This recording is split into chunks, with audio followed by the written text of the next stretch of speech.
युट्युबबाट इन्कम गर्नलाई सबैभन्दा पहिला त हामीसँग युट्युब च्यानल हुन जरुरी छ। त्यसपछिबाट 4000 घण्टा वाच टाइम र 1000 सब्स्क्राइबर कम्प्लिट हुन जरुरी छ। त्यसपछिबाट हामीले अप्लाई गर्न सकिन्छ मोनेटाइजेसनको लागि।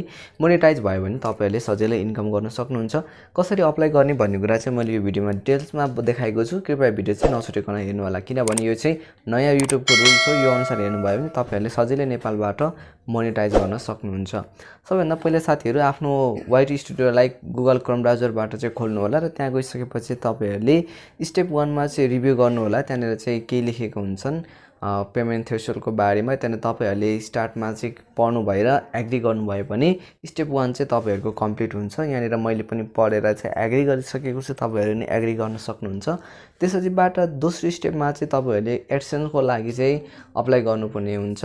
पहिलो स्टेप चाहिँ यहाँनेर डन भइसकेको छ, तपाईहरु पनि देख्न सक्नुहुन्छ। त्यसपछिबाट अब हामी स्टेप 2 लाई चाहिँ स्टार्ट गर्ने छौं। यो स्टेप 2 चाहिँ एकदमै इम्पोर्टेन्ट छ, यसलाई चाहिँ ध्यान दिएर हेर्नु होला।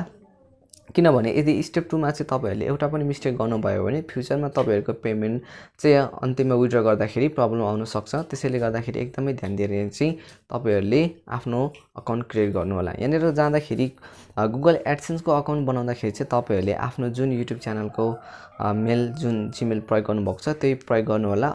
यदि अरु मेल युज गर्दै हुनुहुन्छ भने चाहिँ अलिक विचार गरेर नोट गरेर राख्नु होला। यति गरिसकेपछि यहाँनेर तपाईहरुले get more out of AdSense भनेको छ अनि माथितिर चाहिँ यो वेबसाइट भनेको छ। यो वेबसाइटमा चाहिँ हामीले ध्यान दिनुपर्ने हुन्छ। वेबसाइटमा माथि देखाएको वेबसाइटमा चाहिँ आफ्नो युट्युब च्यानल खुल्छ कि खुल्दैन त्यो चाहिँ युट्युब च्यानलमा गएर आफ्नो लिंक कपी गर्नु होला र त्यसलाई चाहिँ एउटा नोटमा राखेर यहाँनेर आएर चेक गर्न सक्नुहुन्छ तपाईहरुको वेबसाइटसँग मिलेको छ कि छैन। यदि मिलेको छैन भने तपाईहरुले मिलाउनु होला, किनभने कहिलेकाहीँ यहाँनेर प्रब्लम आएको हुन सक्छ। यदि तपाईहरुले यो मिलाइसक्नु भयो भने यहाँ तल सेलेक्ट योर कन्ट्री भनेको छ, यहाँनेर गइसकेपछि नेपाल राख्नु होला। अहिले चाहिँ इन्डिया राखिराख्नु पर्दैन, सजिलै हामीले नेपालबाट पनि मोनेटाइजेसन गर्न सकिन्छ। अनि यो get more out of AdSense भनेको चाहिँ यहाँ चाहिँ यस गरे पनि हुन्छ, नो गरे पनि हुन्छ है। यति गरिसकेपछि चाहिँ तपाईहरुले यहाँनेर कन्डिसनहरु यहाँनेर चाहिँ टर्म्स कन्डिसन छ, यहाँनेर पढ्नु पर्ने हुन्छ। त्यसपछिबाट यस I agree I have and read भनेको छ, रिड एन्ड एग्री भनेको छ, त्यहाँ क्लिक गर्नु होला। गरिसकेपछि यहाँनेर चाहिँ क्रिएट अकाउन्ट भनेको छ, यहाँनेर क्लिक गर्नु होला। यहाँनेर केही समय वेट गरिसकेपछि चाहिँ तपाईहरुले यहाँनेर देख्नुहुन्छ कस्टमर इन्फर्मेसन भनेको छ, यो चाहिँ एकदमै ध्यान दिएर भर्नुपर्ने हुन्छ। सबैभन्दा पहिला माथि यहाँनेर क्रिएट पेमेन्ट प्रोफाइल भनेको छ, तलतिर अकाउन्ट टाइप भनेर भनेको छ, यहाँनेर इन्डिभिजुअल नै राख्नु होला।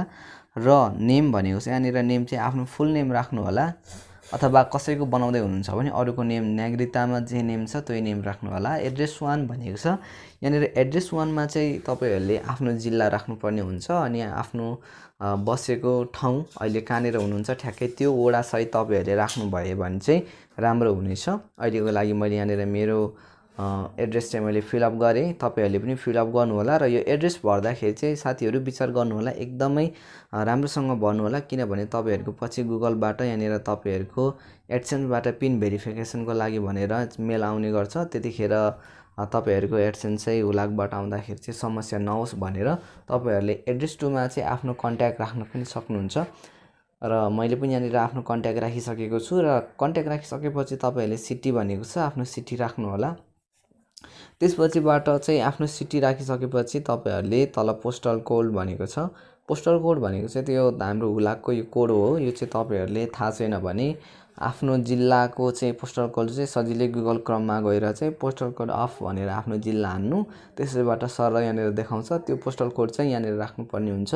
यो चाहिँ एकदमै हो। र फोन नम्बर भनेको चाहिँ यो चाहिँ अप्सनल हो। फोन नम्बर यदि तपाईहरुसँग छ भने तपाईहरुले राख्नु होला, छैन भने चाहिँ यसमा चाहिँ नराखे पनि हुन्छ। एकछिनको लागि मैले चाहिँ यहाँनेर मेरो नम्बर राखिसकेको छु। र यति गरिसकेपछि तपाईहरुले मजाले चाहिँ चेक गर्नु होला एकचोटी आफूले भरेको एड्रेसहरु चाहिँ ठीक छ कि छैन। त्यति गरिसकेपछि तल सबमिट लेखेको छ, तपाईहरुले चाहिँ सबमिट चाहिँ गर्न सक्नुहुन्छ। यहाँनेर पहिला चेक गर्नुस् अनि मात्र सबमिट गर्नु होला। अब यति गरिसकेपछि चाहिँ तपाईहरुको लगभग सबै काम सकिएको छ। यहाँनेर तपाईहरुले देख्न सक्नुहुन्छ इन प्रोसेस भनेको छ। एक समय रिभ्यूको लागि लिन्छ, रिभ्यू सकिसकेपछि तपाईहरुको मेल आउँछ। यहाँनिर हेर्नुस् मेरो मेल पनि आइसकेको छ। कङ्ग्रेचुलेसन भनेर छ। YPP प्रोग्राममा चाहिँ यहाँनिर एक्सेप्ट भइसकेको छ। अब चाहिँ तपाईहरुले सजिलै इन्कम गर्न सक्नुहुन्छ यसरी भनेर। सो तपाईहरुले पनि हाल नेपालबाट यो मेथडलाई चाहिँ फलो गर्नुभयो भने सजिलै मोनेटाइजेसनलाई अप्लाई गर्न सक्नुहुन्छ। मोनेटाइज गरेर चाहिँ इन्कम गर्न सक्नुहुन्छ। सो यो भिडियो के कस्तो लाग्यो मन पर्यो भने लाइक, कमेन्ट अनि शेयर, सब्स्क्राइब गरेर जोडिनु होला। म अर्को भिडियो मिल्नेछु। तबसम्मको लागि keep watching and stay safe.